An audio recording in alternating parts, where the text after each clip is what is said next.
You know, when I look at the ICE operation in Minnesota, I don't see an administration exercising strength. I see a White House that is panicking and that is losing.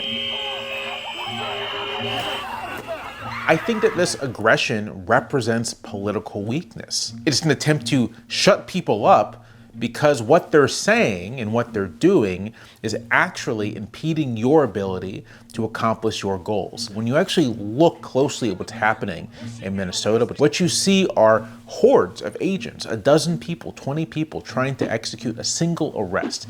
And that is because an organized network of observers is working to prevent escalation and prevent violence.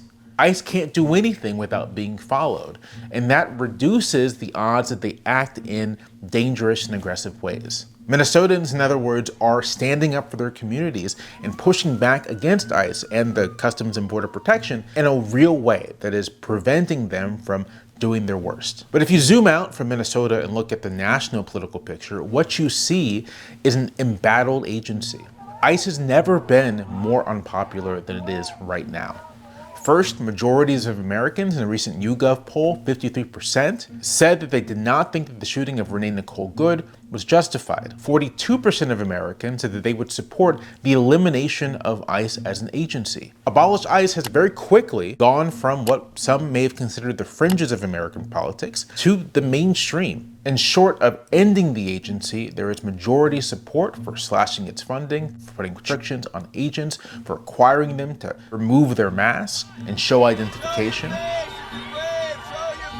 The public, broadly, is just tired of what they're seeing and want something to be done about it. And I think the administration knows that. I think the administration knows, the president knows, they made a mistake in the initial aftermath of Good's killing when they condemned her as a domestic terrorist. This was an act of domestic terrorism. And then we see things like the Department of Justice going to investigate Good and her wife, and lawyers at the DOJ resigning in response. And so to save face, the administration has unleashed ICE on the people of Minnesota. It's doing the only thing it seems to know how to do, which is to escalate with its aggression, under the idea that you can just shut people up if you kick them hard enough. But what we're clearly seeing is that this approach doesn't cause people to retreat, it causes them to dig in, to double down, to show more resolve in the face of what is plainly tyranny. ICE is not going to be able to suppress the people of Minnesota, and the administration isn't going to win the political battle over this.